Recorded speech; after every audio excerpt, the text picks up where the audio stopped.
In this lecture, we are going to discuss about the classifications of a DC machines. So what is the basis to classify the DC machines? See here, DC machine, again I am repeating the same thing. DC machine is a general word that we can use for the DC generator as well as a DC motor. The main object of this lecture is to differentiate the DC machine based upon the excitation. Nothing but field excitation. So what is meant by field excitation means, the word excitation is defined as it is a process in which the flux is creating from the coil by sending a current through the coil. That is nothing but a excitation. See here, in this diagram you observe that field winding as well as a pole core is there. On the pole core, the field winding is there, nothing but a pole winding also. For the pole core, end of the pole core, pole shoe is attached. It is a curved surface to make the fluxes uniformly distributed in a machine. This is the cross-sectional view of a DC machine. Here also you can see the field system, nothing but pole core, field winding. So whatever the flux is creating from the field winding, that is passes through the armature and it will be returned to the same pole through the stator frame or yoke. Classifications of DC generators. See here, the classifications of DC generators are based upon the field excitation. Nothing but how we are going to create a flux in a DC generator. Basically, there are two types of classifications are there.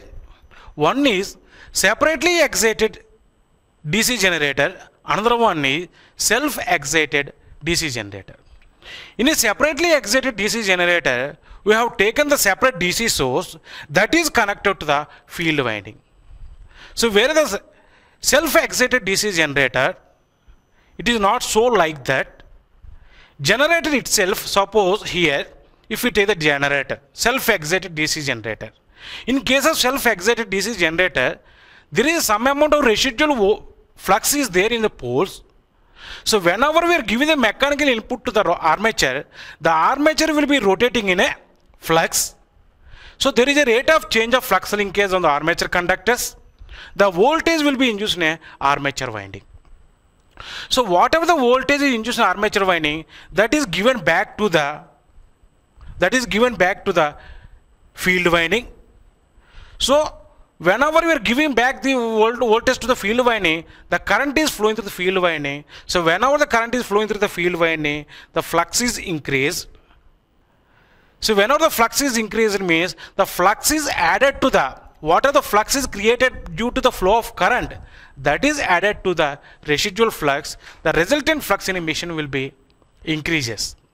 So whenever the resultant voltage increases, means again the voltage induced in the armature will be increases, which further increase in the current again further increase in the flux.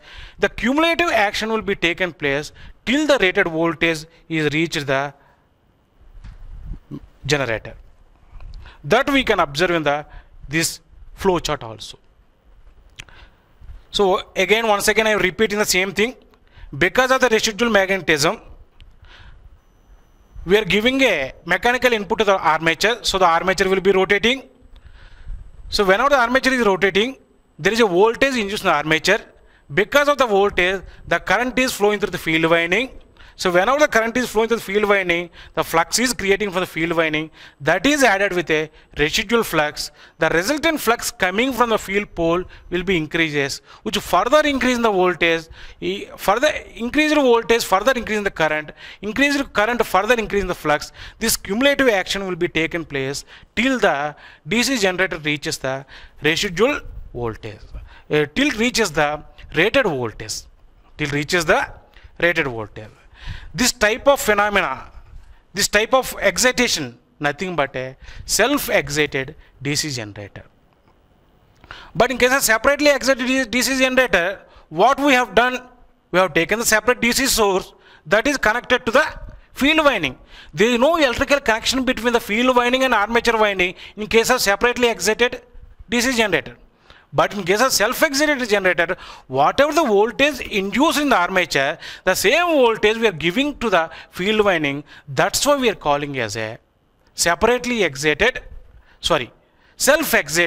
DC generator. The self-excited DC generator can be classified shunt wounded generator. In a shunt wounded generator, the field winding is connected across the armature. Shunt. The name shunt, why you are giving the shunt name means because the field winding is connected parallel to the armature. That's why we are calling as a shunt generator. Series wounded generator. Series. Why you are calling a series wounded generator means the field winding is connected in series with your armature. That's why we are calling as a series wounded generator. Compound wounded generator. In case of compound wounded generator, this generator consisting of both shunt field as well as the series field. It has two fields, one is shunt field as well as a series field.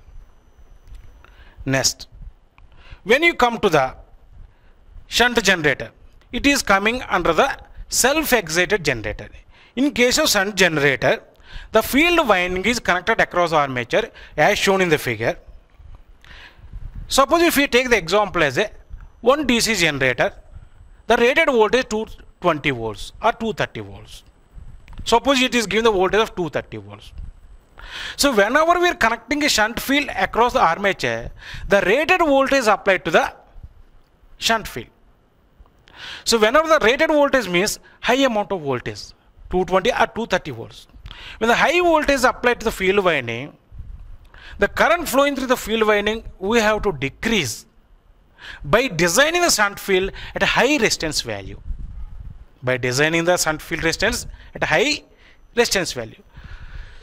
Already we know that the resistance of any conductor is directly proportional to the length of the conductor as well as the cross-sectional area, inversely proportional to the cross-sectional area of the conductor. As the number of turns in the field winding is increases, the length of the conductor is increases, so that in that manner we are increasing the resistance of a shunt field winding as shown in the figure. This is the design feature of the shunt field winding. The shunt field winding always designed for the high resistance which take a less amount of current even though we apply the high amount of voltage to the field winding. Nearly that value of the resistance more than the 200 ohms practically for any generator. There are different applications for the DC shunt generators. Lighting purpose.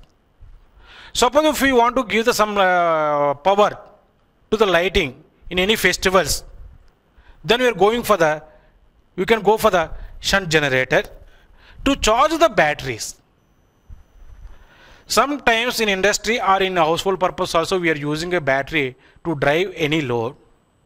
Now we want to charge the battery means then we can go for the DC shunt generator. Next, it provides the excitation to the alternators also. So what we are going to study in the EM2, alternator is a electrical AC machine that is converting from the mechanical input to the AC electrical output, where the excitation, already we know the excitation is nothing but a process of creating a flux. That flux will be creating by means of a DC shunt generator. It is also we can use for the power supply for the hotels and residential purpose also we can use this shunt generator. Next, series generator. In the diagram if you observe the series field winding, the series field winding has a less number of turns when compared to the shunt field winding because it is carrying a high amount of the current. Moreover, it is connected in series with a armature. So whenever the high current is flowing through the series field winding, there is a voltage will be dropping across the series field winding. The remaining voltage will be applied to the load. Suppose if the series field winding is designed for the high resistance, means there is a large amount of voltage will be dropped in series field winding. So very less amount of voltage will be applied to the load. To avoid that one, the series field winding is designed for the low resistance with a very less length of conductor, nothing but the number of turns 1 or 2, by increasing the cross-section area of the conductor. By increasing the cross-section area of the conductor.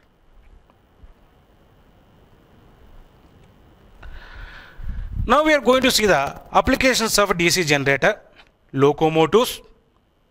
Nothing but suppose you might have seen the electric traction. In conventional electric traction, they are using only the series motors. Next, boosters. So when you go for the DC transmission of the power system, the voltage will be dropping when the power is transmitting from one end to the another end for long distance. To increase that voltage, we are going for the boosters. Booster is nothing but a boost upping the voltage. It is increasing the voltage. In that application also, you can go for the series generator and arc lightings. Compound generator. In a compound wound generator, it has a two field windings. One is shunt field winding, another one is the series field winding. This is nothing but whatever the circuit diagram you have seen here, that is short shunt compound wound generator. Nothing but the field winding, shunt field winding directly connected across the armature. After that only the series field winding is connected as shown in the figure. So why we are going for the compound generator means to have a advantages of a shunt generator as well as a series generator. There is some advantages for the shunt generator, there is some advantage for the series generator. To get the advantage of both generator, we are going for the compound generator. That is the reason that this generator is consisting a shunt field winding as well as a series field winding.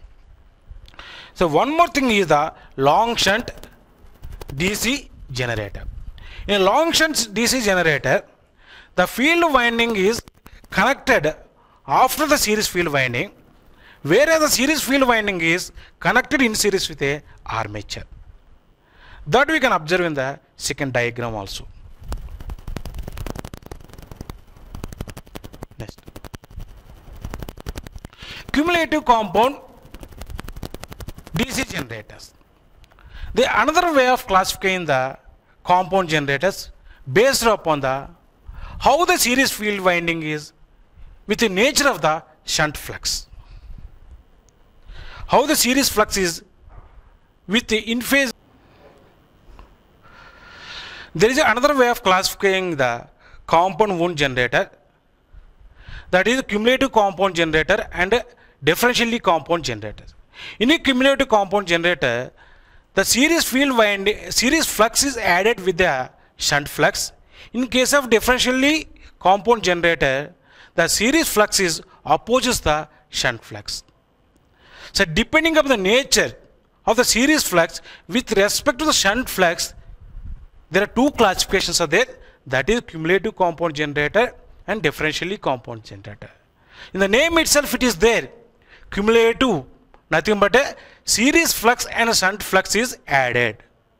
Differentially compound generator, nothing but a difference, nothing but a series flux opposes the shunt flux. That we can see in the diagram 1 as well as the diagram 2. Summary. Now just summarizing the today lecture. Based upon the field excitation, there are two types of generators are there. One is separately excited generator, another one is self-excited generator. In a separately excited generator, the field winding is excited with a separate DC source.